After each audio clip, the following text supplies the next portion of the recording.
Bismillah, alhamdulillah, wassalatu wassalamu ala rasulillah wa ala alihi wa sahbihi wa man walah wa ashhadu an la ilaha illallah wahdahu la syarikalah wa ashhadu anna muhammadan abduhu wa rasuluh amma ba'd. Yaqulu ta'ala fi kitabihil karim was-sama'i dhatil buruj. Maka telah kita masuki ayat yang pertama ini. Kesimpulannya was-sama, waw di sini waw qasam.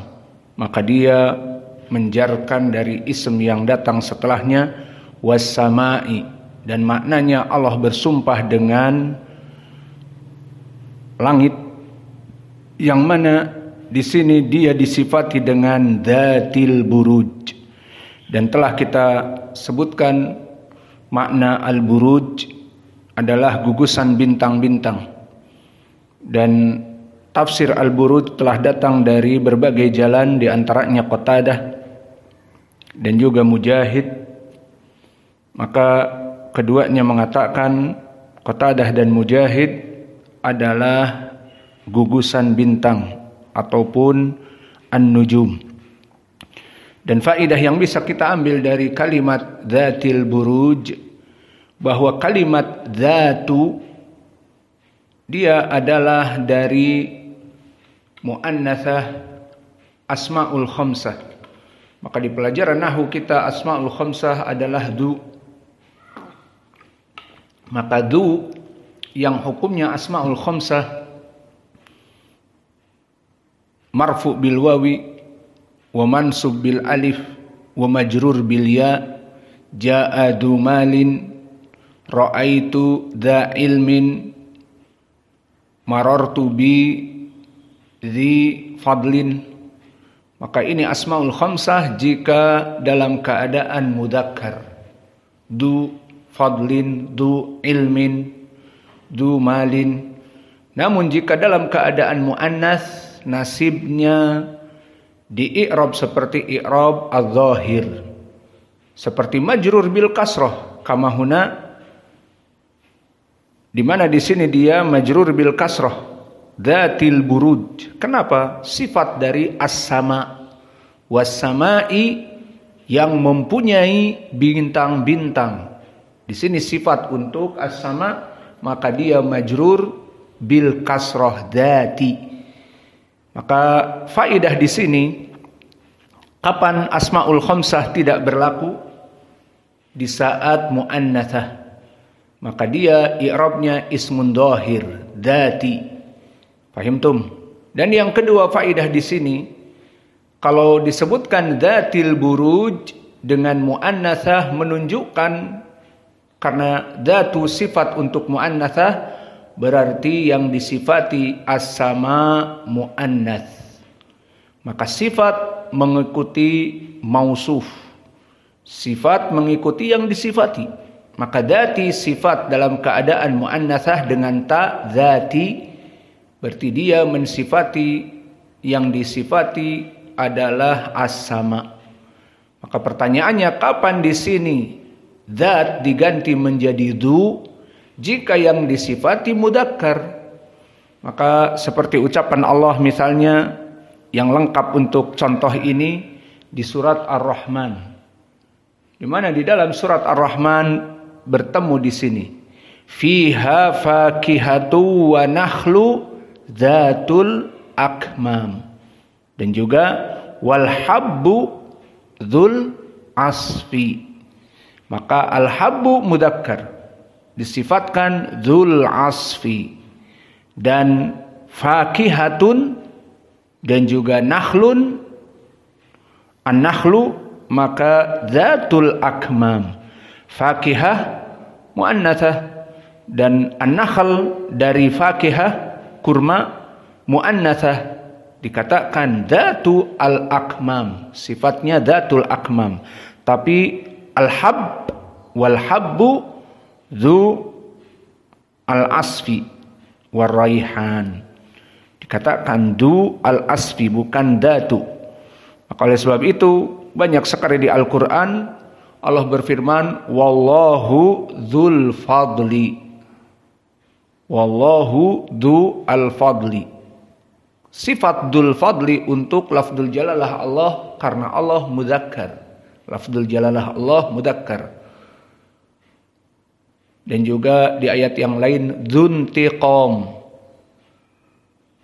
Innallaha azizun dzuntiqam. Maka dzu sifat mempunyai pembalasan yang keras, dzuntiqam, kepada Ar-Rahman, kepada Al-Aziz, kepada Allah Jalla wa'ala. Maka ini dari faidah di ayat yang pertama dari lugawiyah. Maka tentang du dan zat, kapan dia itu dipergunakan untuk sifat mudzakkar, du, untuk sifat muannatsah, zatu. Adapun ayat yang kedua, wal yaumil mau'ud. Maka wal yaumi, waw di sini dhahirnya waw atifah. Maka al yaumi ma'tuf kepada yang sebelumnya. Apa kok majrur? Kepada as-sama, was-sama'i dzatil buruj. Wal yaumi ma'tuf kepada as-sama. Maka di sini karena dia ma'tuf kepada as-sama yang majrur, al-yaumi pun majrur. Tu'rabu i'rabuha. Dan juga karena dia ma'tuf kepada as-sama, maka al-yaum juga dohirnya maksum bihi. Dia juga menjadi qasam. Was-sama'i wal yaumi. Maka di sini wal yaumi majrur dengan waw atifah, dan dia juga masuk kepada maksum seperti as-sama. Karena as-sama maksum, Allah bersumpah dengannya, maka al-yaumi juga Allah bersumpah dengannya.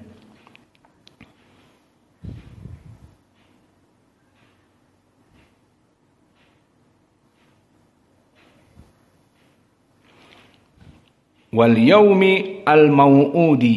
Maka al-mau'udi kenapa majrur? Dia sifat untuk al-yaum. Dan tadi sifat mengikuti mausuf. Al-yaum mudzakkar atau muannats? Mudzakkar. Idan al-mau'udi mudzakkar kadzalik. Maka kalau begitu apa maknanya?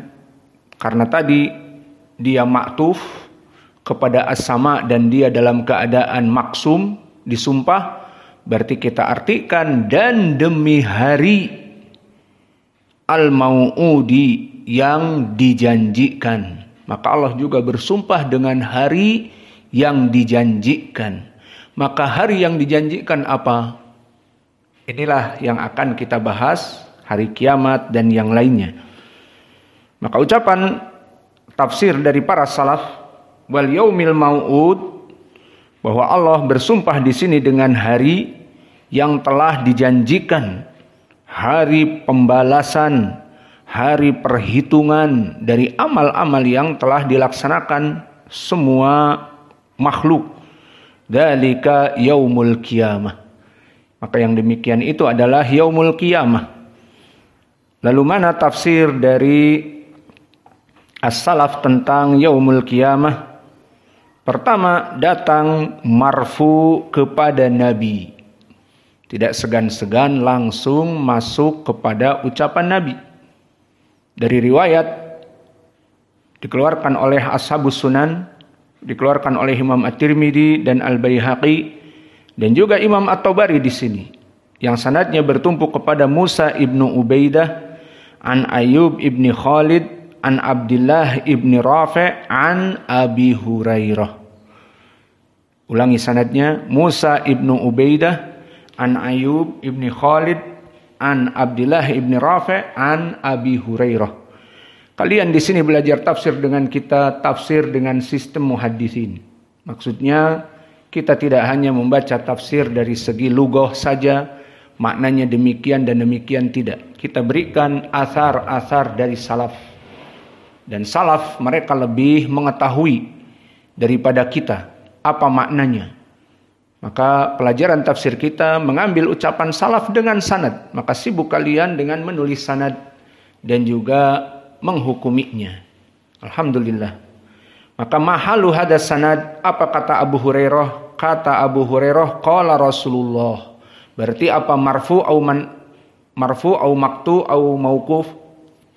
Marfu, ucapan Nabi, bukan ucapan Abi Hurairah. Qala Rasulullah sallallahu alaihi wa ala alihi wasallam, al-yaumul mau'ud yaumul qiyamah. Al-yaumul mau'ud yaumul qiyamah. Bahwa hari yang dijanjikan adalah hari kiamat. Namun di sini sanadnya dhaif. Musa ibnu Ubaidah telah didhaifkan oleh para ulama. Berkata Imam Ahmad, laisa bisyai'. Berkata Imam Al-Bukhari dari Ahmad juga, mungkarul hadis. Berkata Ibnu Ma'in, laisa bisyai'. Maka seperti terulang, kita sangat senang pertama datang dari ucapan Nabi tentang tafsir ini. Siapa tidak senang dengan tafsir dari Nabi? Setelah diperiksa sanadnya sedih, karena sanadnya dhaif. Musa ibnu Ubaidah dikatakan oleh Imam Ahmad, laisa bisyai' mungkarul hadis. Berkata Yahya ibnu Ma'in, laisa bisyai'. Maka dhahirnya dhaifun, tidak hanya sekedar dhaif tapi dhaifun jiddan. Lafaz-lafaz laisa bisyai' dan mungkarul hadis dhaif jiddan. Dan wallahu alam tidak ada jalan lain kecuali dari Musa ibnu Ubaidah. Dan ini menunjukkan dia berkesendirian dengan hadis ini. Maka mungkarul hadis. Hadisnya berkesendirian. Berarti nggak jadi senang, nggak jadi. Sanadnya dhaif. Nah, begitulah. Kalau kalian nanti mentafsirkan ayat dengan tafsir salaf atau mempelajari kitab fikih, maka mana yang rajih? Kita katakan yang rajih yang sanadnya sahih. Namun ini min bab faidah, jika kalian ta'assub. Apa makna ta'assub? Fanatik. Ta'assub dengan madhab. Ana Syafi'i. Al-muhim ana Syafi'i. Madhab yang paling aku cintai Imam Syafi'i. Kenapa kamu cinta kepada Syafi'i? Ya pokoknya madhabku Syafi'i lah. Banyak di Indonesia ini madhabnya Syafi'i. Nah, Syafi'i pokoknya paling benar, paling kuat, paling. Terus dalam suatu masalah dalam fikih ada jutaan masalah. Masalah dalam sholat, mengangkat tangan tidak, atau bersedekap setelah ruku tidak, dan yang lainnya banyak sekali. Kemudian kamu mengatakan pokoknya semua khilaf Syafi'i yang dipilih. Ternyata datang suatu saat ikhtilaf antara misalnya Imam Malik dengan muridnya Asy-Syafi'i, dan bersama Imam Malik ulama yang lain. Imam Asy-Syafi'i berkesendirian, dan Asy-Syafi'i mengatakan demikian atau haram, dan Imam Malik mengatakan halal. Ternyata setelah diperiksa sanad hadis yang dikuatkan oleh Imam Asy-Syafi'i dhaif, dan pendalilan Imam Malik dan ulama yang lain sahih. Maka kalian di sini akan mengatakan pokoknya Syafi'i. Hadisnya dhaif, bahkan dhaif jiddan. Seperti tadi, sanadnya ada Musa ibnu Ubaidah. Imam Ahmad mengatakan mungkarul hadis, laisa bisyai'. Ibnu Ma'in juga. Maka dhaifun jiddan. Mau dikemanakan? Pokoknya kata dia Imam Syafi'i selalu benar.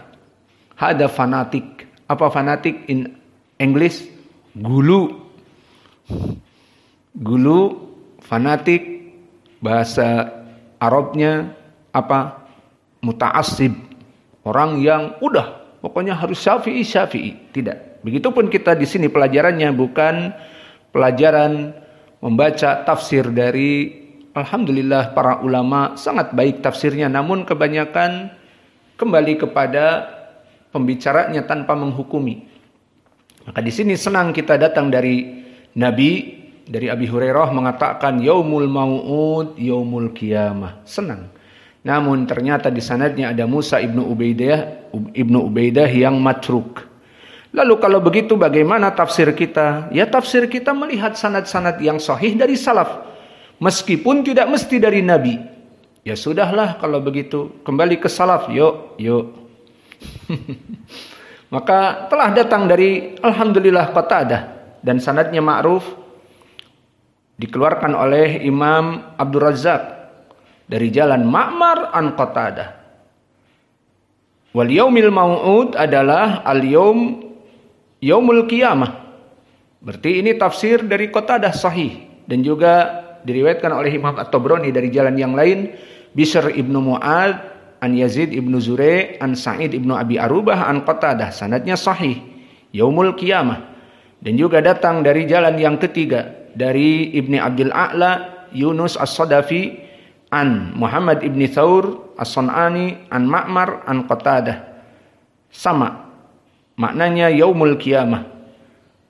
Maka telah datang dari Qatadah dengan sanad-sanad yang sahih.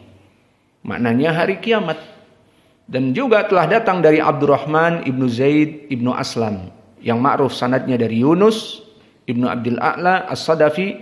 Dari Ibnu Wahab Abdullah. Dari Abdurrahman ibnu Zaid ibnu Aslam. Wal yaumil mau'udi yaumul qiyamah. Maka alhamdulillah telah datang dari dua tafsir salaf yang sahih dan satu dari Nabi dhaif. Alhamdulillah, berarti makna wal yaumil mau'ud, hari yang dinantikan, dijanjikan adalah hari kiamat. Kemudian sebelum kita tutup satu ayat ini saja karena asar waktunya singkat. Min bab faidah dari segi fikih. Telah datang hadis bahwa Nabi dulu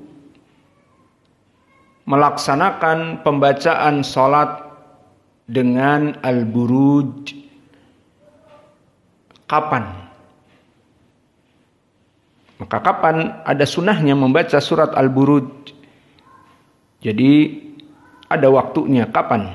Pertama, terjadi ikhtilaf di kalangan para ulama. Ada yang mengatakan di waktu maghrib. Berarti kalau begitu salatnya jahar. Naam. Dan ikhtilaf yang kedua di waktu duhur atau asr. Berarti bacaannya sir. Naam. Maka mana yang sahih? Apakah di waktu maghrib sehingga bacaannya jahar? Atau di waktu duhur atau asr yang bacaannya sir.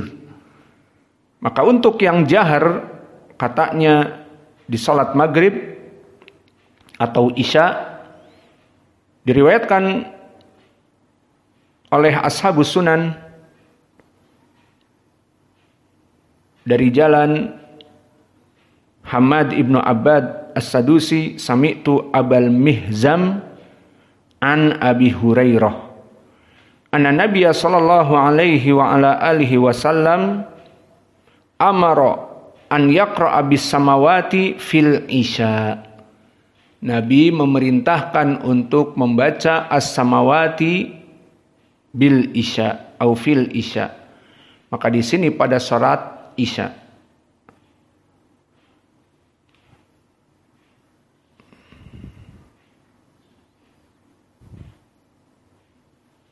Dan apa yang diinginkan dengan bis samawati? Dia adalah kumpulan jamak yang diawali dengan as-sama. Di antaranya was-sama'i dzatil buruj, was-sama'i wat-tariq, wa idzas sama'un syaqqat, idzas sama'un fatarat. 4 ayat ini dinamakan bis samawat. Karena diawali dengan kalimat as-sama.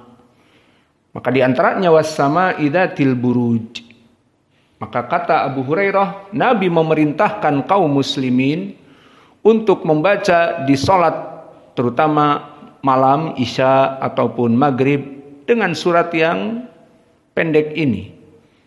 Was-sama'i wat-tariq, juga was-sama'i dzatil buruj. was sama'in syaqqat ataupun al-infitar, al-insyiqaq. Maka 4 ayat ini dinamakan bis samawat. Maka ini pendapat yang pertama, bahwa membaca Dhatil Buruj sunnahnya di waktu jahar antara maghrib ataupun isya. Dan pendapat yang kedua, tidak, bahkan dia di waktu sholat asir, az-zuhur wal asr. Dan pendalilannya seperti diriwayatkan oleh Imam At-Tirmidzi dan yang lainnya, juga Abu Dawud, yang mana sanadnya bertumpu kepada Hammad ibnu Salamah an Simak ibni Harb an Jabir ibni Samurah, bahwa Nabi Muhammad SAW kana yaqra fi zuhri wa fil asri. Sanadnya bertumpu kepada Hammad ibnu Salamah an Simak ibni Harb an Jabir ibni Samurah, bahwa Nabi SAW kana yaqra fi zuhri wal asri bis samawati ataupun bi was sama'i dhatil buruj was sama'i wat tariq syabahahuma. Maka hadis ini dikeluarkan oleh Imam At-Tirmidzi, dan hadis yang tadi pun dikeluarkan Ashabus Sunan. Maka dari 2 pendapat ini mana yang rajih?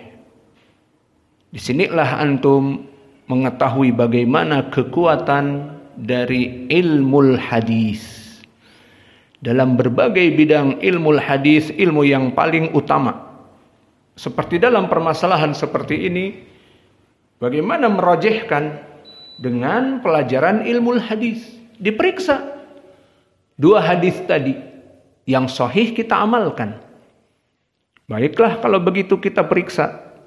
Maka di hadis yang pertama tadi, bahwa Nabi memerintahkan untuk membaca bis samawat fil isya, di salat isya yang jahar. Maka di sini di sanadnya ada Abul Muhzim. Dan Abul Muhzim namanya adalah Yazid ibnu Sufyan. Maka telah didhaifkan oleh para ulama. Berkata Imam Ahmad, ma aqrabu hadithuhu. Awas, kalimat ma aqrabu hadithuhu jarh. Ma nafiyah, aqrabu hadithuhu. Maka hadisnya itu tidak dekat dari kebenaran. Berkata Ibnu Adi, amatu mayarwihi yungkaru alaih. Semua hadis-hadisnya diingkari oleh para sahabat, para muhadithun. Berkata Al-Bukhari, tarakahu Syu'bah, bahwa Imam Syu'bah meninggalkannya. Berkata Nasa'i, matrukul hadis laisa bithiqah. Maka ini lafaz-lafaz yang keras. Yang jelas Abul Muhzim Yazid ibnu Sufyan dalam keadaan dhaif atau dhaifun jiddan, yang jelas datang dari satu jalan, menyebutkan, memerintahkan membaca was-sama'i Dhatil Buruj, was-sama'i wat tariq, dan al-infitar dan al-insyiqaq pada salat isya, salat jahar. Sanadnya ada Abul Muhzim, yang mana dia Yazid ibnu Sufyan matruk, ditinggalkan hadisnya. Maka yang tersisa bagi kita riwayat At-Tirmidzi dan yang lainnya, Abu Dawud juga, dari jalan Hammad ibnu Salamah mahaluh. Hammad ibnu Salamah imam. Simak ibnu Harb mahaluh, yang meriwayatkan dari Ikrimah, Saduk Hasanul Hadis, atau boleh dikatakan Sikoh, namun Saduk mendekati kepadanya. Dari Jabir ibnu Samurah, di sini sahabatnya lain. Kalau tadi dari Abi Hurairah, di sini dari Jabir ibnu Samurah. Maka Nabi dulu membaca fi salatid duhri wal asri, dengan membaca 2 surat ini. Maka dihukumi oleh At-Tirmidzi, hadis Jabir ibni Samurah hadisun hasanun sahih, kata Tirmidzi. Dan hadis ini dikeluarkan oleh Syekh kami Muqbil di Jami'is Sahih. Qala Syekhuna Muqbil, hada hadisun hasanun ala syarti Muslim. Hada haditsun hasanun ala syarti Muslim. Dihukumi oleh Syekh kami, dia hadis yang hasan. Kenapa hasan? Karena tadi rawi siapa? Simak Ibnu Harb, yang mana dia rawi yang saduq hasanul hadis. Maka mana yang rajih kalau begitu? Kembali kepada ilmu hadis tadi, bahwa periwayatan dari Imam At-Tirmidzi dari Jabir ibnu Samurah yang sahih adalah Nabi dulu membacanya di waktu duhur wal asr. Jadi kalau ingin menghidupkan sunnah, membaca was-sama'i dzatil buruj yang kita pelajari ini, kapan? Di waktu itu. Namun tidak maknanya di sini menafikan. Oh berarti nggak boleh ya membaca di waktu maghrib, di waktu isya, di waktu dijaharkan surat Al-Buruj. Bukan itu maknanya. Tetapi barang siapa yang memang sengaja ingin mendapatkan sunnah, maka dia membacanya di waktu duhur dan asar. Tapi maknanya di sini boleh dibaca di waktu fajr, boleh dibaca di waktu maghrib wal isya, itu maknanya. Namun penghususan, kalau kita tadi mendapatkan sanad yang sahih dari Abi Hurairah, Nabi memerintahkan fil isya bis samawat, dan sanadnya sahih, maka kita laksanakan. Namun sunnah ini tidak jadi karena dhaif sanadnya, maka cukup ingin melaksanakan sunnah pada duhur dan asr. Tapi tidak maknanya mengharamkan untuk dibaca di waktu jahr. Boleh. Was-sama'i dzatil buruj kita baca maghrib dan seterusnya. Maka ini yang rajih, wallahu a'lam, dan inilah yang bisa kita berikan dari pelajaran tafsir, makna dari wal yaumil mau'ud, dan demi hari yang dijanjikan, yakni hari kiamah. Tafsirnya yang benar dari Qatadah dan Abdurrahman ibnu Zaid ibnu Aslam, dan yang dhaif dari Abi Hurairah dari Nabi. Di sanadnya ada Musa ibnu Ubaidah. Awas jangan ketukar. Masalah fikih, mana yang rajih? Surat was-sama'i dzatil buruj dibaca di malam atau dibaca di duhur wal asr? Mana yang rajih? Duhur wal asr. Karena di waktu isya sanadnya dhaif. Ada siapa? Abul Muhzim. Siapa namanya? Yazid ibnu Sufyan. Yang mana dia matruk, didhaifkan jiddan oleh para ulama. Wallahu a'lam. Inilah yang bisa kita berikan dari satu ayat. Wa naktafi ila huna wa jazakumullahu khaira wa barakallahu fi ilmikum. Subhanakallahumma bihamdika asyhadu an la ilaha illa anta astaghfiruka